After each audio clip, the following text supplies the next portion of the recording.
오늘 본문은 하갈에 대한 이야기입니다. 하갈이라는 여성은 누구인지 아마 많이들 아시겠지만 아브라함과 사라, 그리고 아브라함의 첩이죠. 사라의 여종이었었습니다. 그 하갈에 대한 이야기를 함께 좀 살펴보기를 원합니다. 아브라함은 많이들 알다시피 믿음의 조상입니다. 별명이 믿음의 조상이죠. 하나님께서 그 아브라함을 선택하셔서 그 부부에게 뭐라고 말씀하셨냐면 내가 너로 큰 민족을 이루겠다. 그리고 이 큰 민족은 이스라엘이라는 민족뿐만이 아니라 여기서 사실은 하나님의 아들 예수 그리스도가 오신다라는, 그래서 온 세상을 구원하는 하나님의 백성, 하나님의 민족에 대한 그 예고, 그 선택을 지금 아브라함에게 하셨습니다.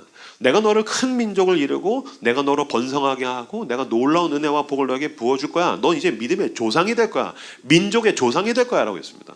근데 여러분, 아브라함에 대한 이야기 잠깐만 좀 살펴보고 갈게요. 재밌습니다. 큰 민족을 이루겠다. 큰 민족이래요. 그럼 여러분, 민족이란 무엇입니까? 사람들로 구성된 집합체입니다. 그럼 민족이 되려면 뭐가 있어야 됩니까? 자손이 있어야 됩니다. 근데 그냥 민족이 되려고 해도 자손이 있어야 되는데 큰 민족이 되려고 한다면 자손이 많아야 됩니다. 그러니까 만약에 하나님께서 아브라함과 사라에게 나타나셔서 내가 너를 큰 민족을 이룰 거야. 근데 만약에 자녀가 한 20명씩 있어요. 그럼 와, 큰 민족이 되긴 하겠어. 뭔가 이렇게 가능성이 보이겠죠. 그러니까 믿음이 생기겠죠. 근데 만약에 한 애들이 한 7, 8명 정도 있어요. 내가 너를 큰 민족을 이룰 거야. 그러면 애들이 7, 8명인데 이게 큰 민족이 된다고? 이게 한 부락이 되기도 쉽지 않겠는데 이게 무슨 민족이 된다는 거야? 믿음이 안 가겠죠. 아이들이 하나, 둘 정도면 내가 너를 큰 민족을 이룰 거야. 무슨 말도 안 되는 소리를 하세요. 이렇게 느끼겠죠. 근데 지금 아브라함은 어떻습니까? 70세에 넘어서 하나님께서 찾아오셨는데 자녀가 없습니다. 자식이 없습니다. 그리고 이 예언의 약속의 말씀을 하신 후에도 30여 년간 자식을 안 주셨습니다. 그 후에도 계속 나타나셔서 하늘의 별을 봐라. 네 자손이 이렇게 많게 될 거야.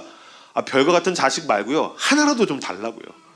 뭐라도 좀 보여주고 말씀하시라고요. 지금 사실은 우리가 그리스도인으로서 예배를 드리고 은혜를 받지만 답답해하는 게 다 그겁니다. 뭘 보여주고 하시라고요. 뭘 눈앞에 뭘 나타내고, 이렇게 왜 말만 하세요? 이게 왜 약속만 하세요? 뭐 보여주지도 않고 하시는 거죠. 그럼 지금 아브라함한테 내가 너로 큰 민족을 이룰 거야 라고 했었을 때 아브라함이 얼마나 답답했는가 한번 생각해 보세요. 무슨 말이냐면요, 나는 지금 자식이 하나도 없어요. 근데 아마 그 주변에, 물론 이제 노마드라서 양이랑 염소 데리고 다니겠지만 그 주변에 자식을 이루고 있는 패밀리들이 있을 거 아닙니까? 여러분 그거 아십니까? 하다못해 아브라함의 조카였던 롯도 이미 자식을 낳았습니다. 그러니까 내 조카는 딸을 낳았는데 나에게 큰 민족을 이루겠다고 약속하신 하나님이 나한테는 자식을 안 주는 겁니다. 그러니까 여기는 자식이 2이고 여기는 8이고 여긴 10명이고 여긴 20명인데 아브라함은 지금 아들이 하나도 없습니다. 아예 자식이 없습니다. 무슨 말이냐면요, 하나님께서 내가 너로 인해서 믿음의 조상이 되게 할 거야 약속을 주셨던 아브라함은 최소한의 그 무언가도 가지지 못한 사람이었던 겁니다. 얼마나 답답했겠습니까? 하나님, 쟤는 아들이 자식이 2입니다. 8입니다. 10명입니다. 20명입니다. 무슨 말이냐면요, 쉽게 말씀드리면 아브라함은 모두가 가지고 있는 그걸 못 가진 사람이었습니다. 아브라함과 사라는요, 내 주변에 있는 사람들 다 가지고 있는데 왜 나만 없지? 내 주변에 있는 사람은 이런 고통 안 당하는 것 같은데 왜 나만 이런 고통을 당하고 있지? 그런 결핍이 있죠. 그러니까 일상을 영위하는 것 자체가 힘든, 그러니까 늘 삶 자체에서 뭔가 멱살을 잡혀 있는 것 같은 결핍, 그냥 내가 일상 가운데서 뭔가 뒤통수가 잡혀 있는 것 같은 그 고통, 그 덫에 함정에 걸려 있는 것 같아서 왜 나만 삶이 이 모양이지? 이 꼴이지? 그 사람이 바로 아브라함, 그 사람이 바로 사라였던 것입니다. 그러니까 우리는 아브라함의 삶을 너무 피상적으로 이해합니다. 그냥 믿음 좋은 사람, 믿음의 조상에 대해서 아니요, 그렇지 않습니다. 그는 30여 년, 아니요, 그는 평생 가운데 왜 나는 남들이 안 당해도 되는 고통을 혼자 당하고 있지? 왜 나는 하나님이 이것도 안 주시지? 여러분 가운데도 다 그럴 겁니다. 어렸을 때 왜 나는, 다른 집은 부모님이 다 화목한데 왜 나는 이런 가정 환경에서 자라야 되는 거지? 어떤 사람은 그게 물질적인 결핍이 될 수 있죠. 왜 모든 사람들 그냥 이 정도도 먹고 사는데, 특히 이게 녹화가 되겠군요. 상관없습니다. 제 아내는 이제 40인데 집이 너무 가난해서, 너무 가난한 목회자 자녀로 자라서 이렇게 고속도로 탈 때 휴게소에서 뭐를 사 먹어본 적이 없대요. 그래서 아내가 얘기를 하면은 내가 무슨 할머니랑 사는 것 같은 느낌. 무슨 휴게소에서 무슨 도시락 싸워서 무슨 깍두기에 밥 먹었다 무슨 말도 안 되는 소리를 해. 저보다 6살이 어리거든요. 그러니까 모두가 가지고 있는 그 평균치의 삶, 재정적으로 그게 안 되는 거예요. 아마 여러분 가운데에서는 이렇게 성장 과정에서 학교에서 인간관계에서 뭔가가 결핍과 고통이 있었던 분, 또는 아니 모두가 취업하는 것 같은데 왜 난 안 되지? 모두가 결혼해서 애 낳고 사는 것 같은데 왜 난 이게 안 되지? 그러니까 우리가 생각하고 있는 평균치의 삶이 있지 않습니까? 근데 여러분 그거 아십니까? 평균치의 삶이라는 것 자체가 허구입니다. 거짓입니다. 나만 없다고요? 여러분 저는 목사라서 직접 간접적으로 사람들의 삶을 이렇게 면밀하게 세밀하게 살펴볼 수 있는 기회가 있지 않습니까? 겉으로 보면 다 괜찮습니다. 자세히 들여다보지 않습니까? 다 이상합니다. 겉으로 보면 다 그렇습니다. 여기 보십시오. 지금 예배 드린다고 다 근사하게 옷 입고 있는데 친해져서 밥 먹고 5번 10번 만나지 않습니까? 목사님 제가 사실은요, 목사님 사실 저희 집에는요, 목사님 제 아내는요, 제 남편은요, 제 자녀는요, 저희 회사에는요, 깜짝 놀랍니다. 왜냐면 겉으로 봤었을 때 근사했는데 들여다가 보면 다 비극입니다. 멀리서 보면 희극인데 들여다보면 다 비극입니다.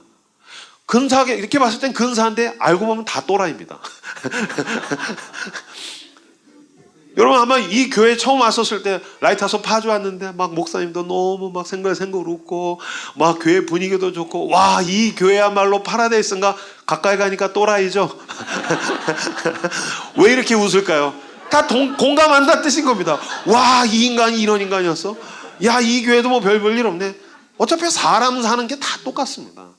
아브라함도 마찬가지입니다. 멀리서 보면 근사한 믿음의 조상이고 한 족장이지만 들여다가 보면은 일상 자체가 버거운 비명을 지르는 그 삶은 아브라함, 사레, 그리고 여러분 저도 근사해보지 않아요. 저는 속이 엉망진창입니다. 막 문드러져 있습니다. 제 이야기하면 눈물 없이 못 듣습니다.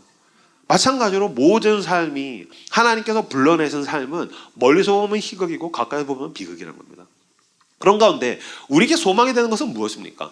하나님께서 자기 자신을 뭐라고 계시하시냐면요, 난 알파요 오메가다라고 얘기하십니다. 알파요 오메가다. 여러분의 시작점이 만약에 깨진 가정이고, 여러분의 시작점이 가난하고, 여러분의 시작점이 어떤 몸과 마음의 질병이었다면 그게 시작점이라고 생각하시면 오산입니다. 알파이신 하나님이 당신의 시작점이십니다. 그리고 나에게 있는 그 결핍과 고통이 내 삶을 엉망진창으로 만들어서 짓뭉개지 못합니다. 왜 그런지 아십니까? 당신의 끝도 하나님이기 때문인 줄로 믿습니다. 그래서 하나님께서 얘기하신 것입니다. 아니다. 세상에서 이야기한 것처럼 그게 너의 출발점이 아니고 내가 너의 출발점이고 그게 너의 결말이 되지 못한다. 왜냐하면 내가 너의 결말이 될 것이다. 그 알파요 오메가이신 하나님께서 아무런 희망이 보이지 않는 아브라함의 삶을 어떻게 끝맺음하셨는지 우리 모두 알고 있습니다. 그렇다면 우린 예수 그리스도 안에서 주님 맞습니다. 나의 시작점은 하나님이시고 나의 끝은 하나님인 줄로 믿습니다. 이 믿음을 받아들이시고 나에게 주어진 삶을 의연하게 걸어가신 저 여러분들 되시기를 주님의 이름으로 축복합니다. 사라는 아이가 생기지 않아서 힘들었습니다. 뭐 현대 사회에서도 아이가 생기지 않으면 남자들도 수치심을 갖지만 사실은 여성이 더 자책하고 죄책감을 갖죠. 왠지 나 때문에 자녀가 생기지 않는 것 같은, 나 때문에 이 가정이 엉망진창이 된 것 같은.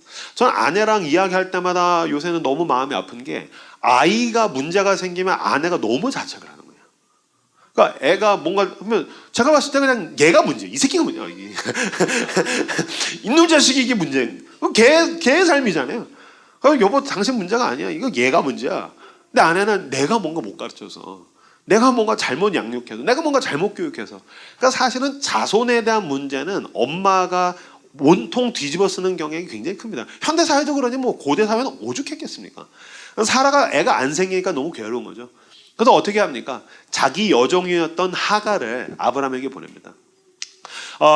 이 대리모 출산이라고 이야기할 수 있죠. 이게 한국 사회에서도 있어서 조선시대 때는 씨바지라고 했었습니다. 이거 자체가 비난을 받을 만한 일은 아닙니다. 현대 사회에서는 윤리 도덕적으로 문제가 있지만 고대 사회에서는 자연스러운 일이었습니다. 그래서 만약에 마님이 여종이 있으면 임신이 안 된다. 그럼 여종을 그냥 남편한테 보내가지고 애가 생기면 얘를 양자로 입적하는 경우들은 굉장히 자연스러운 거였었습니다. 그러니까 어떤 면에서는 이걸 하나님께서 하나님의 방법으로 쓰셨을 수도 있을 겁니다. 물론 하나님은 그렇게 일하지 않으셨지만 이렇게 대리모 출산을 통해서 하나님께서 자녀를 입양하는 방식으로 하셨을 수도 있겠지만 더 심각한 문제는 뭐냐면요, 사라도 아브라함도 하나님께 한 번도 질문하지 않았다는 겁니다. 그러니까 여러분, 우리가 살아가면서 꼼수 부리죠. 하나님은 못 기다리죠. 그래서 내가 뭔가 내 방식대로 뭔가 일을 하고 싶어서 이게 하나님의 뜻인가? 이게 하나님의 뜻인가 아닌가? 그렇다면 여러분, 먼저 기도하셔야 됩니다. 결정하기 전에 기도하셔야 됩니다.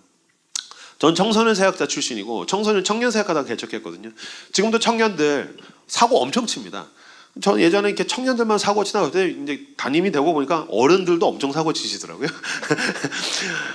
전 옛날에는 이제 청소년들 이놈의 새끼들 왜 이렇게 말을 안 듣지?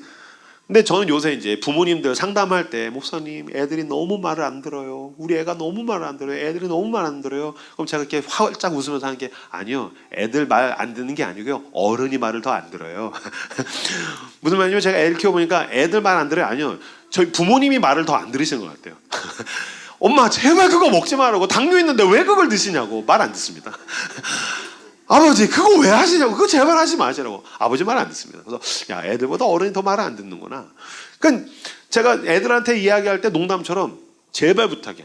사고 치고 연락하지 말고 사고 치기 전에 연락해. 사고 치고 연락하지 말고 사고 치기 전에 연락해. 마찬가지로 여러분, 우리가 하나님께, 물론 하나님 저 사고 쳤어요, 제발 도와주세요, 살려주세요. 하나님 우리의 아버지시니까 도와주시겠죠. 근데 더 중요한 게 있습니다. 뭡니까? 사고 치기 전에 하나님께 연락하는 것입니다. 내가 뭔가 긴가민가 할 때, 갈등할 때, 그때 먼저 하나님 앞에 나와서 물으셔야 됩니다. 우린 요청하는 기도는 굉장히 자연스러운데 묻는 기도에 굉장히 어색한 경향이 많습니다. 진짜 좋은 기도는 물론 묻는다고 이거다 저거다 하지 않으실 수도 있지만, 내가 갈등 상황 가운데에서 하나님과 연결되려고 하는 시도야말로 영성의 핵심입니다. 하나님과 동행한다는 것은 무엇입니까? 내가 어쩔 줄 모를 때 하나님께 먼저 엎드리는 것입니다. 내가 답이 나지 않을 때, 갈등 가운데 있을 때, 무엇이 좋은 길일지 모를 때, 하나님 날 불쌍히 여겨주십시오. 나에게 답을 주십시오. 그때 하나님께서 우리와 동행하셔서 우리를 인도하신다는 것입니다. 근데 사라가 하나님께 묻지 않았습니다. 그냥 남편한테 자기 여종을 보냈습니다. 그래서 이제 남편이, 제가 봤을 때 아브라함이 원했던 겁니다. 아브라함이 원했습니다. 거절하지 않았습니다. 여기 이제 남편분들 계시니까, 저도 한 여인과 15년 살다가 보니까 이제 알겠습니다. 뭔 말이냐면요, 여성이 이야기할 때 겉말과 속말이 있더라고요. 그죠? 여보, 나 이거 하고 싶어. 어때? 마음대로 해. 마음대로 하면 큰일 납니다. 여자가 여보 마음대로 해라는 것은 내 마음을 읽어내서 내 마음대로 했으면 좋겠어 라는 뜻이잖아요. 근데 이제 사라가 와가지고서 여보 내 여종이랑 해가지고서 아들 낳았으면 좋겠어. 진짜? 그때부터 재앙이 시작되는 겁니다. 그래서 이제 하갈이 임신을 했습니다. 하갈이 임신을 했더니 어떻게 하기 시작합니까? 그 마님을 멸시하기 시작합니다. 지금 읽지는 않았지만 이 앞에 이제 6절에 보면은 하갈이 사례를 멸시했다라는 구절이 나옵니다. 이 멸시라는 단어가 원어로는 작은 것이라는 뜻입니다. 작은 것. 그러니까 아무리 임신했었어도 자기가 여종 출신인데 어떻게 마님을 대놓고서 무시하겠어요? 아주 작은 뒤틀림, 아주 작은 왜곡이 일어나기 시작하는 겁니다. 무슨 말이냐면요, 그 전에 이제 사라가 얘야 하갈아 이거 좀 옮겼다오. 그럼 얘 마님하고 충실하게 했겠죠. 근데 임신을 해서 배가 불러오기 시작하네요, 하갈이.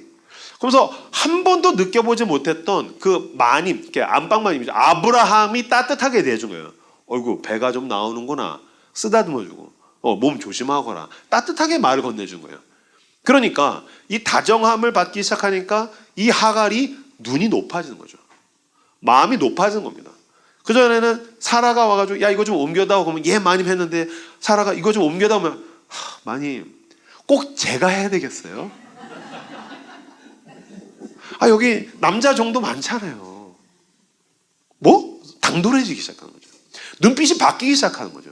그 전의 위치와 내 위치가 지금 다른데 이걸 왜 몰라주지? 라는 마음들이 생기는 거죠. 그래서 아마 이런 일들이 반복되면서 눈빛이 바뀌고 당돌해지다가 나중에 아마 그런 얘기 정도는 했을 수 있죠. 하갈아 이거 좀 해다오. 배가 이제 이만큼 나오니까 마님 마님이 임신을 안 해보셔서 모르시나 본데요. 이런 정도의 얘기. 왜냐면 나라고 맨날 당할 것 같아. 왜 여러분 사실 이제 대부분 부부시니까요. 부부 사이에 그러지 않습니까? 이렇게 쌓이다가 내가 이거 한 방 은근하게 분명하게 쐐기를 박아줘야겠다. 여보, 당신 이거 잘 모르나 본데. 당신 내가 지금 오늘 뭐 했는지 모르나 본데. 작은 멸시.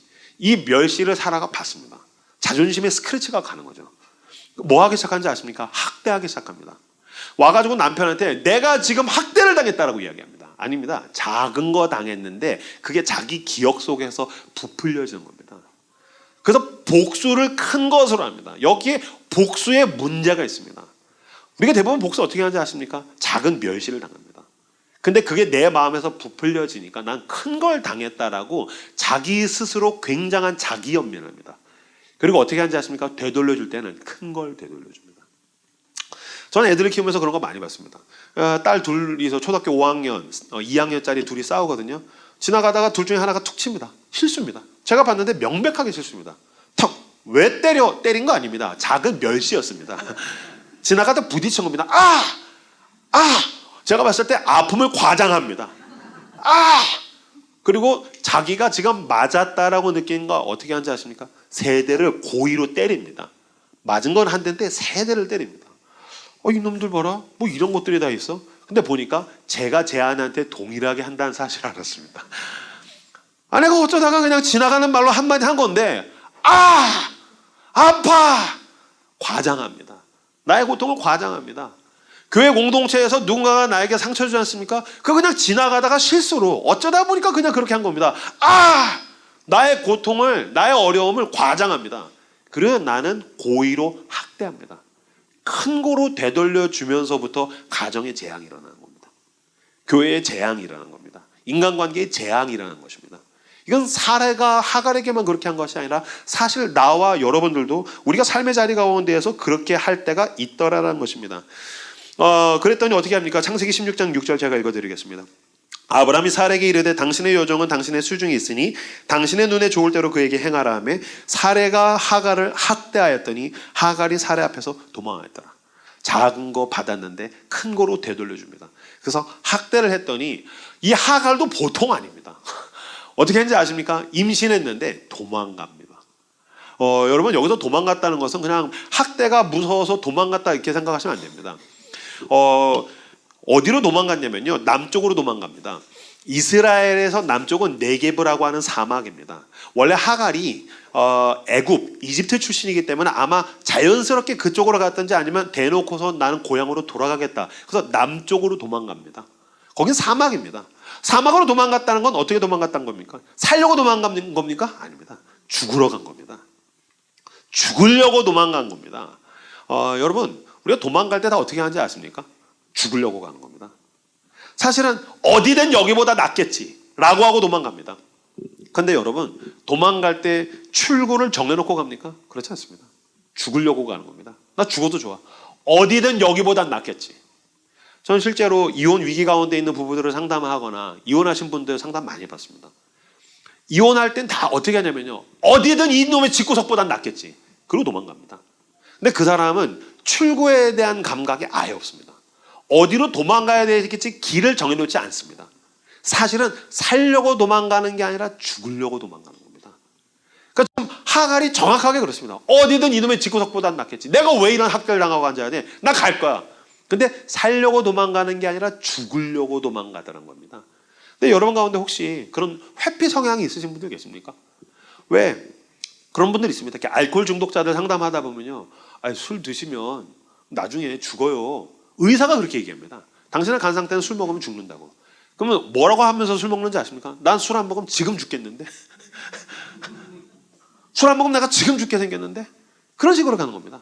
그러니까 자기가 도피처, 내가 일로 도망가겠어. 그게 중독이 됐든지, 그게 어떤 관계의 파탄이 됐든지, 그게 무엇이 됐든지 간에 도망갈 때 사람은 사실은 죽으려고 도망가더라는 겁니다. 근데 더 비극적인 건 뭐냐면요, 나 상관없어. 나 죽어도 죄. 자기만 죽습니까? 지금 하갈의 배에 누가 있습니까? 자식이 있습니다. 그러니까 난 죽어도 상관없어 라고 할 때 사실 인간은 굉장히 이기적입니다. 난 죽어도 좋아. 죽을 것 같거든. 그러니까 죽으려고 가는 건데 그때 사실은 인간은 매우 매우 이기적입니다. 왜냐하면 지금 하갈은 자기 뱃속에 있는 아기에 대한 고려가 요만큼도 없습니다. 도망갈 때 사실은 자기 자존심이 상해서 도망갈 때 자기가 책임져야 되는 사람들, 자기를 지탱하고 있는 사람들, 그들에 대한 배려는 요만큼도 없이 오직 이기심에 사로잡혀서 도망가는 사람은 하갈도 그렇고 나와 당신도 그러더란 것입니다. 그런 가운데에서 7절 한번 읽어보실까요? 7절 같이 한번 읽겠습니다. 읽겠습니다. 시작.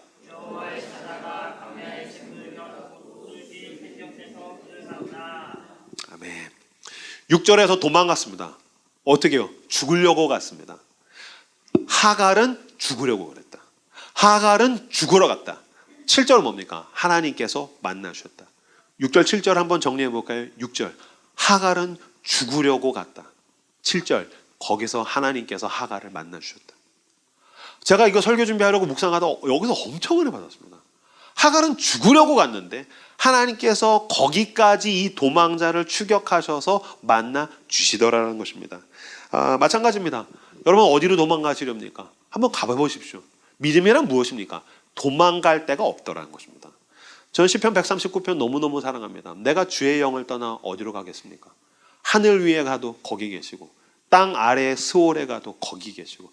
스올은 지옥입니다. 사는 게 사는 것 같지 않아서 내가 죽으려고 지옥 같은 곳으로 도망갔는데 하나님께서 거기에도 계셨고, 새벽 날개를 치며 바다 끝에 갔는데 왜 새벽 날개 치면서 가겠습니까? 지긋지긋하니까요.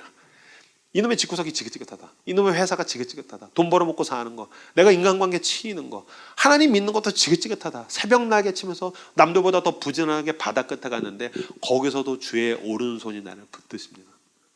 믿음이란 무엇입니까? 도망갈 데가 없다는 것입니다. 그럼 여러분 어디로 도망가시렵니까? 그리스도께로 도망가시는 저 여러분들 되시길 주님의 이름으로 축복합니다. 믿음이란 이것들을 반복하면서 내가 결국에 도망갈 곳은 주 날개 아래입니다. 주 날개 밑 내가 평안히 쉬네. 주님, 주의 손이 나를 덮으셔야 내가 피할 수 있고 안전합니다. 나의 도피처는 주의 날개 아래입니다. 기도의 자리로 피하십시오. 하나님 앞에 가서 눈물 흘리고 우는 자리로 피하십시오. 억울할 때 성경을 펴고 하나님께로 피하십시오. 교회 공동체 사람들에게 기도를 요청하는 자리로 피하십시오. 그리스도의 십자가 있는 그 날개 아래로 가서 여러분의 죄짐을 내려놓고 피하십시오. 하나님께로 피하시는 여러분들 되시길 주님의 이름으로 축복합니다. 8절 9절 같이 연달아서 읽겠습니다. 8절 9절 읽겠습니다. 시작.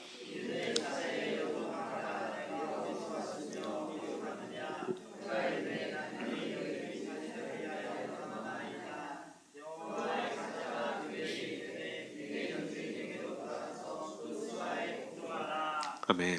사라의 여종 하갈아, 네가 어디서 왔으며 어디로 가느냐? 하나님은 네가 어디서 와서 어디로 가느냐라고 물으시죠. 근데 그가 이르되 나는 내 여주인 사례를 피하여 도망하나이다. from은 있는데 어디로 가야 될지가 없죠. 도망갔습니다. 몰라요. 뭐 죽겠죠. 뭐 상관없습니다. 난 자존심이 상했어요. 난 죽을 것 같단 말이에요. 그렇게 도망할 때에 9절에서 뭐라고 하나님께서 말씀하십니까? 여호와의 사자가 그에게 이르되 내 여주인에게로 돌아가서 그 수하에 복종해라. 돌아가라. 너가 도망갔던 그곳으로 돌아가라. 그리고 와서 복종해라. 여러분, 하갈은 지금 학대를 받았습니다. 그러면서 하갈은 피해자입니다. 그럼 그 피해자인 하갈에게 하나님이 나타나셔서 먼저 뭐 하셔야 됩니까? 위로하셔야죠. 그 다음에 이 못된 사라에 대해서 함께 험담해 주셨어야죠. 욕하셨어야죠. 야, 네 여주인 진짜 나쁜 여자다. 아주 그냥 내가 믿음 그 약속한 거 취소할게. 뭐 이렇게 하셨어야죠. 내가 혼내줄게. 이렇게 하셨어야죠. 근데 뭐라고 하시냐면요, 돌아가라. 돌아가서 복종해라라고 이야기합니다. 피해자한테 돌아가서 복종해라라고 이야기하는 거. 지금 현대적 감수성 이 시대로 이야기하면 뭡니까? 이건 하갈을 향한 하나님의 2차 가해입니다. 만약에 제가 저희 교회에서 교인들한테 돌아가서 복종하십시오 이렇게 얘기하면, 목사님 어떻게 저한테 이렇게 얘기하실 수 있으세요? 제 속도 모르고 저희 회사 팀장은 완전 개또라이란 말이에요. 제 남편, 제 아내는 저희 부모님 진짜 못됐단 말이에요. 어떻게 저한테 그렇게 할 수 있어요? 막 난리칠 겁니다. 2차 가해거든요. 저도 이거 보는데 하나님 이거 너무하신 거 아닌가요? 어떻게 이 가련한 여인에게 돌아가서 복종하라고 할 수 있습니까? 우리가 여기서 왜 승진에 나왔는지 아십니까? 내가 하갈에게 감정이입해 있기 때문입니다. 무슨 말이냐면요, 지금 나는 이 하갈의 이야기를 읽으면서 피해자에게 굉장한 감정이입을 합니다. 그러니까 하나님께서 지금 2차 가해하고 있다고 느끼는 겁니다. 근데 여러분 그거 아십니까? 당신은 어디선가는 누군가에게 피해자였지만 당신은 어디선가 누군가에게는 가해자였다는 사실을 아십니까?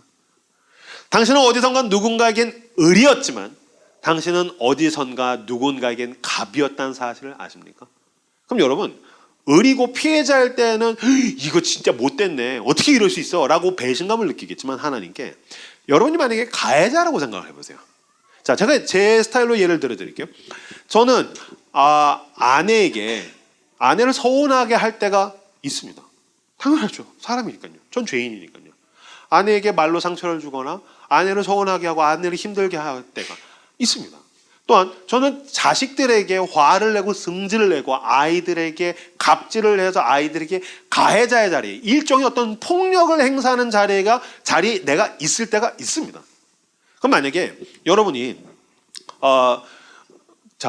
제가 제 아내한테 막 승질 내세요. 아 여보 이거 반찬이 이게 뭐야? 이게 된장국에서 화장품 냄새가 나. 이거 너무 심한데.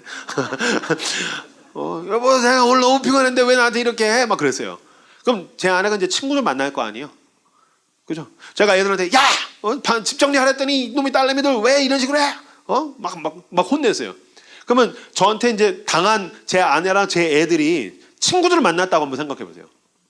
얘들아, 너 오늘 내 남편이 나한테 뭐라고 했는 줄 알아? 내 남편이 나한테 이렇게 얘기했어. 내 남편이 나한테 이렇게 상처를 줬어. 이렇게 얘기했을 때 그 친구들이 돌아가서 그 수하에 복종하라 라는 말을 하기를 원할까요? 아니면 진짜 네 남편 그랬어? 야야 그놈의 집구석 도망가 이혼해. 야 네 남편 쓰레기네 도망가 이혼해. 그런 말을 하기를 원할까요? 아니면 야 이거사 그래도 내가 너랑 친구라서 알잖아. 네 남편 양반이야. 그나마 네 남편 정도 되니까 너 데리고 사는 거야. 가서 그 수하에 복종하라. 야 네 아내 내가 알잖아. 이명규 네 승질 거지 같아. 박찬미 정도 되니까 너 데리고 사는 거야. 이 새끼 가서 순종해. 그걸 원할까면 야 도망가. 야 당장 도망가 때려쳐. 뭐하러 그러고 사니? 그런 걸 원할까요? 만약에 제가 제 자식한테 서운하게 했더니 얘들이 가가지고서 야 오늘 우리 아빠 나한테 뭐라 그랬는지 아냐? 그랬을 때 내 딸의 친구들이 야 그놈의 집구석 도망가. 야 요새 보육원 좋대. 야 니네 아빠 진짜 쓰레기다. 야 무슨 그런 아빠가 다 있니? 도망가라고 할까? 야 그때 봤는데 니네 아빠 그래도 좋은 사람이던데. 우리 아빠도 그래. 뭐 사람 사는 거 다 그런 거 아니야? 가. 나 그러고 사는 거야. 그럼 뭘 원할까요? 돌아가서 인내해라. 여러분 인생사에 진공 상태가 있습니까? 인생사에 무균질 상태가 있습니까? 그렇지 않습니다. 하나님이 지금 그걸 정확하게 아시고 사람 살이 가운데에선 인내가 필요하다. 그러니 돌아가라. 너 그 집구석 거지 같다고 해도 너 거기 도망가면 광야에서 너 죽는다.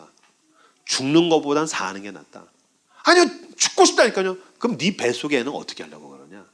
인내하면 너의 아이를 통해서 내가 큰 또 다른 민족을 이루어줄 것이다.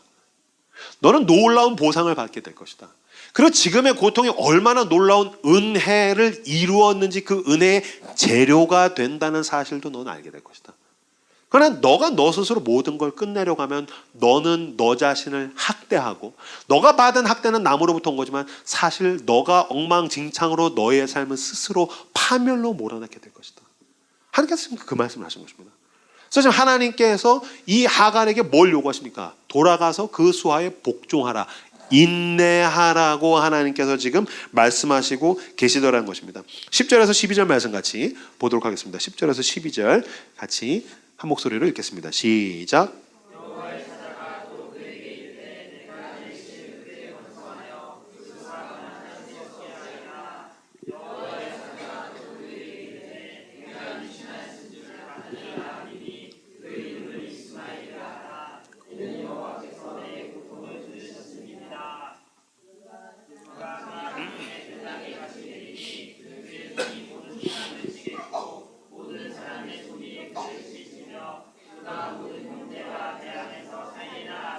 아멘. 10절 보십시오. 여호와의 사자가 또 그에게 이르되 내가 내 씨를 크게 번성하여 그 수가 많아 셀 수 없게 하리라. 여러분 이거 어디서 본 것 같지 않습니까? 누구에게 하셨던 말씀입니까? 아브라함에게 하셨던 말씀입니다. 근데 동일한 말씀을 하갈에게 하십니다.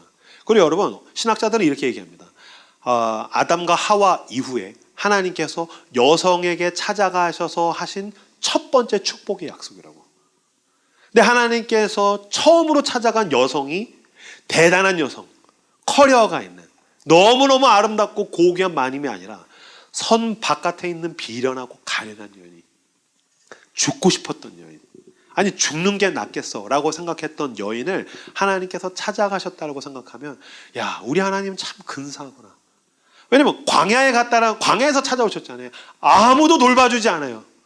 누가 보고 계셨습니까? 하나님이 살펴보고 계신 거죠. 나중에 하갈이 뭐라고 하십니까? 나를 살피시는 하나님. 아멘. 네. 나를 살피시는 하나님. 누구도 나를 살펴주지 않아서 내가 기대했던 아브라함도 나를 팽개치고, 오히려 내 마님, 내가 충성했던 마님은 나를 학대했으나 내가 광야에서 죽으려고 그랬는데 하나님이 나를 살펴보고 계셨구나. 그 하나님께서 걱정 마라. 내가 너를 보호하고 내가 너를 지키고 내가 너로 인해서 큰 민족을 이룰 거야. 지금 10절에서 12절은 내가 너로 큰 민족을 이룰 거야. 그 전에 9절, 그러니 가서 인내해라. 내가 너로 큰 민족을 이룰 거야. 내가 너가 상상할 수 없는 놀라운 복을 베풀 거야. 그러려면 뭐가 필요한지 아십니까? 인내가 필요합니다. 세상은 우리에게 뭐라고 얘기하냐면요, 이 세상에서 좋은 것을 얻으려면 우연이 필요하다고 생각합니다. 이 시대의 주요한 멘탈리티는 나에게 좋은 것이 주어지는 것은 우연성이라고 사람들이 이야기합니다. 뭐냐면 첫 번째, 천부적인 재능, 우연이죠. 와, 저 사람 재능 있어. 천부적이야, 천재야, 영재야. 와, 저 사람 대단해. 사람들은 누가 뭘 잘하면 그건 그냥 잘 되는 줄 알아요. 우연이라고 생각합니다. 그러니까 그 사람이 거기에 가기까지 인내와 연단은 제외하고, 와, 저 사람 그냥 우연히 생긴 것처럼 판단합니다. 그 다음에 두 번째, 혈연. 무슨 말이냐면요, 좋은 집안에서 태어나는 거. 야, 저 사람 금수저야, 좋겠다. 야, 저 사람 건물주 집안에서 태어났어. 근데 왜 우리 집구석은 이 모양이지? 우연이죠. 그럼 랜덤이잖아요. 세 번째, 그러니까 내가 지금 재능도 없고 내가 어떤 혈연도 없으면 뭘 기대할까요? 우연, 로또를 기대하는 거죠. 그때부터 이제 주여 나에게 로또가 되게 하여 주시옵소서.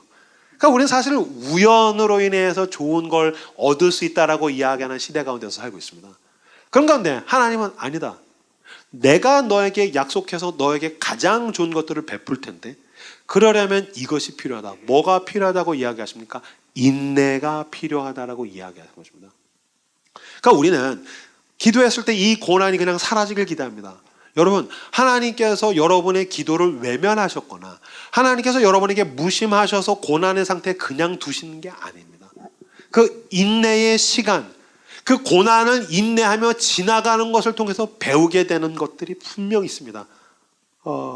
하나님께서 우리 맨날 찬양하지 않습니까? 가장 좋은 길로, 가장 완전한 길로, 가장 좋은 길로 인도하시고 가장 완전한 길로, 가장 좋은 길로, 가장 완전한 길로라고 쓰고 읽을 때는 그지 같은 길로, 지긋지긋한 길로. 왜 하나님 나를 이리로 인도하시지?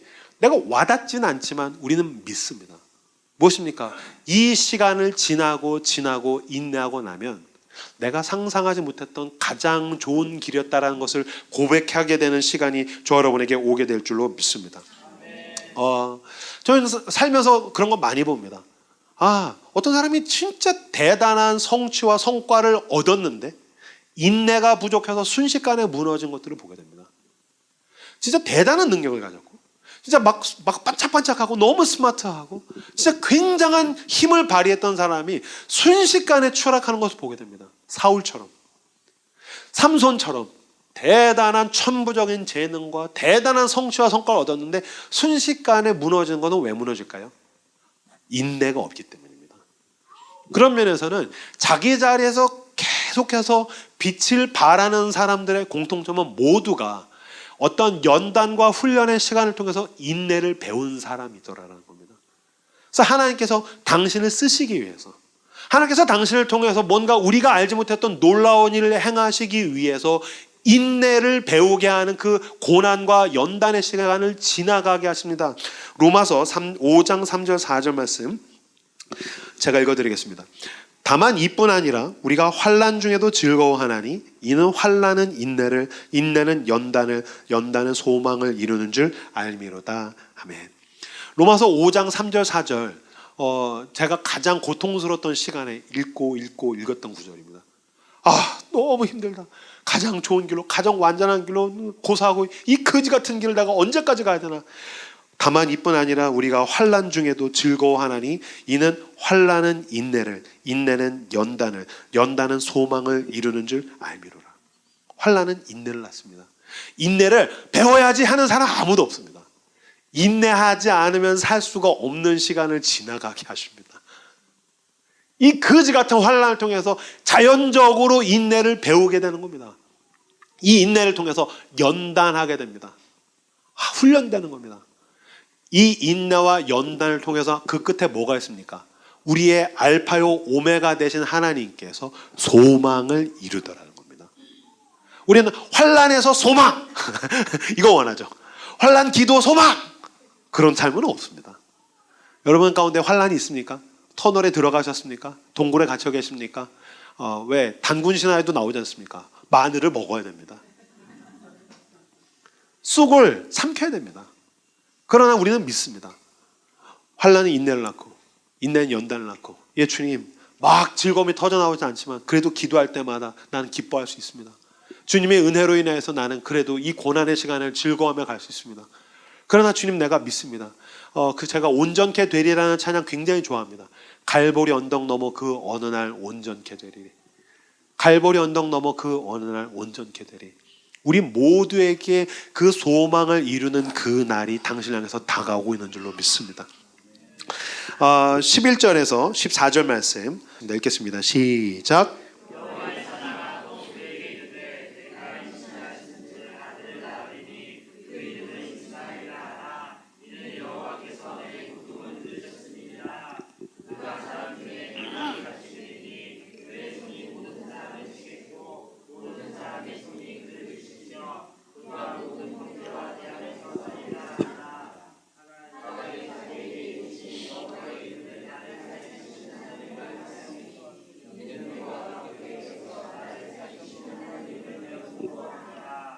이러므로 그 샘을 브엘라 헤로이라 불렀으며 그것은 가데스와 베렛 사이에 있더라. 아멘.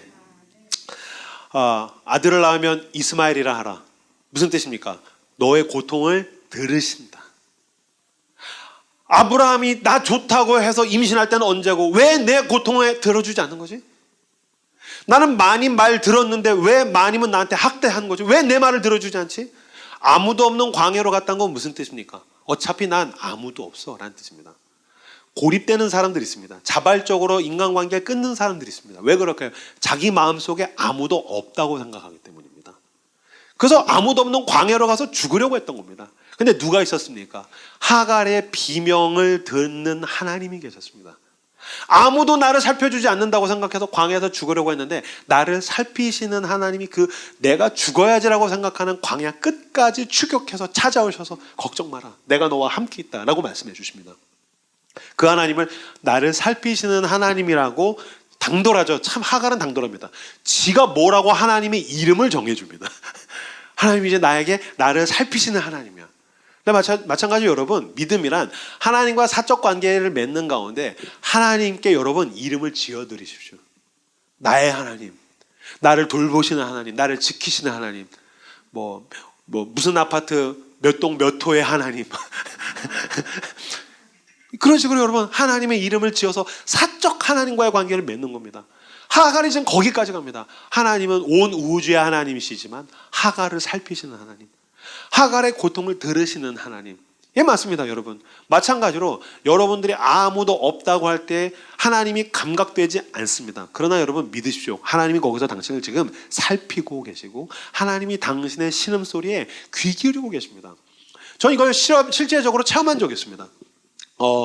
그 경복궁 위에 북촌이라는 데에 가면요, 그 체험 전시 경험하는 게 있는데 그 어둠 속의 대화라는 게 있어요. 어둠 속의 대화. 이거 한번 꼭 어른분들도 가보시는 거 진짜 좋습니다. 그리고 자녀들 데리고 가보시는 거 너무너무 좋고요. 여기 이제 청소년들, 청년들 진짜 가는 거 강추합니다. 특히 청소년들, 청년들 강추하는 거는 이렇게 썸 탈 때 남자 여자 썸 탈 때 가면 들어갈 때는 남인데 나올 땐 님이 될 수 있습니다. 나오면서부터는 연인이 되어서 나올 수 있습니다. 왜냐하면 이게 뭐냐면요, 시각 장애인 체험이에요. 그래서 빛이 한 줄기도 없는, 빛이 아예 없는 완전한 어둠을 경험하는 겁니다. 2시간 동안. 그냥 컴컴한 데가 아니라 빛의 부재, 완전한 빛의 부재의 공간 경험해 본 적 없을 겁니다. 엄청나게 심지어는 공포스럽습니다. 이렇게 시각 하나 차단됐는데 세상에 아무것도 존재하지 않는구나라고 좀 느꼈어요. 참 인간이라는 게 별거 아니더라고요. 그냥 인간이 가지고 있는 수많은 감각 가운데서 시각 하나 딱 차단됐는데 순간 여기 아무것도 존재하지 않는 것 같은 느낌. 그래서 와, 시각장애인은 도대체 어떻게 사는 거지? 라는 생각이 들 정도였어요. 들어가면 저는 이제 제 아내랑 그다음에 제가 이제 친구 부부랑 해서 넷이서 갔었고 6명에서 이제 들어갑니다. 그래서 2시간 동안 200평 정도 되는 공간을 이렇게 지팡이 하나 의존해서 완전한 어둠을 쭉 다니는 거예요. 그래서 언덕도 올라가고 배도 타고 슈퍼도 가고 오래된 집에 가서 평상에도 앉아 있고 시장에 가서 뭐 물품들도 만져보고 카페에 가서 뭐 마셔보기도 하고 막 그런 체험이에요. 그러니까 일상, 우리가 살아가고 있는 일상을 딱 빛의 완전한 부재 가운데서 2시간을 체험을 하는 거죠.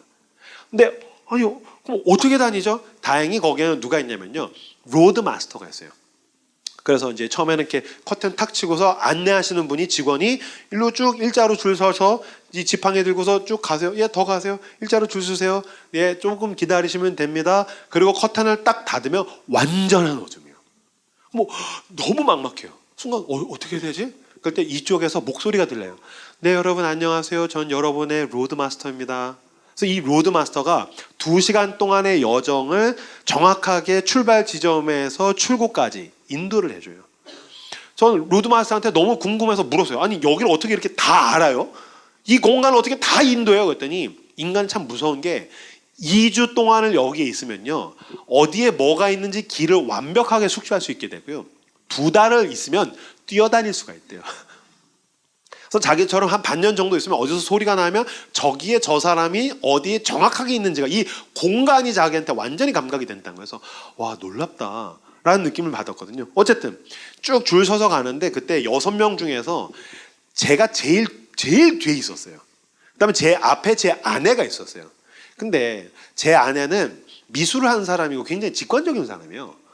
그리고 또 특성이 뭐가 있냐면 굉장히 과감합니다.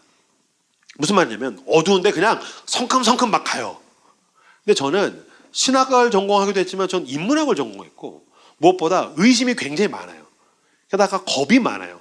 무슨 말이냐면 저는 한 걸음을 떼는 게 너무 무서운 거예요. 뭐 부딪히면 어떡해. 그러니까 못 가는 거예요.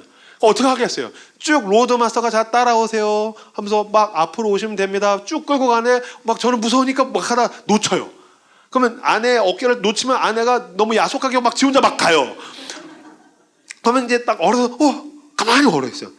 그러면은 아내 어깨를 놓치고 혼자 이렇게 캄캄한 데 있으면 여기에 아무도 없는 것 같아요. 그럼 제가 이렇게 있다가 저 길을 잃었어요. 저 어떻게 해요? 로드 마스터님 저 어디로 가야 될지 모르겠어요. 그러면 로드 마스터가 잠깐만요, 모두 멈추세요. 그리고 맨 뒤에 아저씨, 예, 앞으로 4걸음 가세요. 하나 둘 셋 넷. 오른쪽으로 2걸음 가세요. 하나 둘. 오른손을 올리시면 앞사람의 어깨가 잡힐 거예요. 진짜 잡혀요. 할렐루야. 거의 이건 정말 기적 같대요. 그래서 잡혔어요. 그래서 예, 따라오세요. 또 가요. 가다가 뭐가 걸려서 또 놓쳐요. 그 아내가 막 혼자 가요. 여보 어떻게 로드 마스터님 또 놓쳤어요. 맨 뒤에 아저씨, 뭐 왼쪽으로 2걸음 가세요. 앞으로 3걸음 가세요. 손 올리시면 잡힐 거예요. 제가 하도 놓치니까 나중에는 로드 마스터님 또 놓쳤어요. 했더니 맨 뒤에 아저씨에서 예, 왜 이렇게 의심이 많으세요? 제발 좀 잘 따라오세요. 그래서 죄송해요, 놓쳤어요. 나중에는 놓쳤는데 말하기가 쪽팔린 거예요. 그래서 가만히 있었어요. 그때 쭉 하다가 이분이 맨 뒤에 아저씨 없으시네서 저 사실 여기 있어요. 그랬더니 맨 뒤에 아저씨, 예, 거기 계세요. 그래가지고 가만히 있었더니 그분이 직접 오셨어요. 그랬더니 아저씨 오른손을 올리면 제 팔이 잡힐 거예요. 세상에 오른손을 올리면 팔이 잡힌다는 말이 이렇게 마음에 위안이 된지 처음 알았어요. 근데 제가 그때 팔을 놓치고 시각 하나 보이지 않아서 완전한 어둠 가운데서 캄캄한 가운데 있었을 때 제가 느끼게 된 게 있어요. 무슨 말이냐면요, 감각되지 않아요. 여기 사람이 존재해요. 심지어 로드마스터가 나를 지금 안내해주고 있어요. 근데 감각되지 않아요. 시편 23편에 보면 우리 모두가 사랑하는 구절이 있습니다. 내가 사망의 음침한 골짜기를 다닐지라도 해를 두려워하지 않을 것은 주께서 나와 함께 하심이라. 여러분, 내가 사망의 음침한 골짜기를 다닐지라도 해를 두려워하지 않을 것은 주께서 나와 함께 하심이라. 진짜 인생에서 큰 고통을 당하지 않습니까? 전 겪어봤습니다. 인생에서 진짜 큰 고통을 당했을 때, 사망의 음침한 골짜기를 갔을 때 제가 이 말씀에 얼마나 배신감을 느꼈는지 모릅니다. 왜냐면 거기 하나님 안 계신 것 같았어요. 하나님 뭐 하십니까? 내가 기도하는데 내 앞에서 문이 닫히는 느낌. 하나님이 나한테서 고개를 돌리시는 느낌. 내가 사망의 음침한 골짜기 갔는데 나만 혼자 내동댕이 쳐져 있는 것 같은 느낌. 하나님께 너무너무 배신감을 느꼈어요. 왜 배신감을 느꼈을까요? 거기서 하나님이 감각되지 않더라고요. 그때 제가 어둠 속에 대화 가서 알게 된 게 그거였어요. 사망의 음침한 골짜기. 이 사망의 음침한 골짜기라는 단어가 NIV 성경으로 봤더니 The Darkest Valley, 가장 어두운 골짜기에서 하나님이 감각되지 않아요. 나의 로드마스터, 나의 안내자가 감각되지 않아요. 존재하지 않아요? 아니요, 거기 있어요. 나의 안내자, 나의 인생의 로드마스터가 거기 정확하게 있어요. 그러나 감각되지 않아요. 뭐 하는 거죠? 믿는 거죠. 나의 로드마스터가 여기 있다. 감각되지 않는다고 존재하는 게 아니구나. 믿음으로 가는 거구나. 그렇구나. 이 눈에 아무 증거 아니 배어도 믿음만을 가지고서 늘 걸으며. 감각되지 않죠. 믿음을 가지고 가는 거죠. 이 귀에 아무 소리 아니 들려도 하나님의 약속 위에 나는 굳게 서리라. 걸어가세 믿음 위에 서서, 감각되지 않지만 믿음 위에 서서 나가세 의심 버리고, 걸어가세 믿음 위에 서서 눈과 귀에 아무 증거 없어도. 감각되지 않죠. 그러나 하나님 거기 계시지 않습니까? 아닙니다. 하나님 거기 정확하게 계십니다. 하갈이 학대받을 때 하나님 어디 계십니까? 하나님이 거기서 그 고통을 듣고 계셨습니다. 광야에 죽으러 갈 때 나는 이제 아무도 없습니다. 아니요, 하나님이 그 광야에 함께 계셨습니다. 할렐루야. 하나님께서 말씀하신 것입니다. 난 너의 고통에 귀 기울이는 하나님이다. 내가 너를 살핀다. 걱정하지 마라. 돌아가라.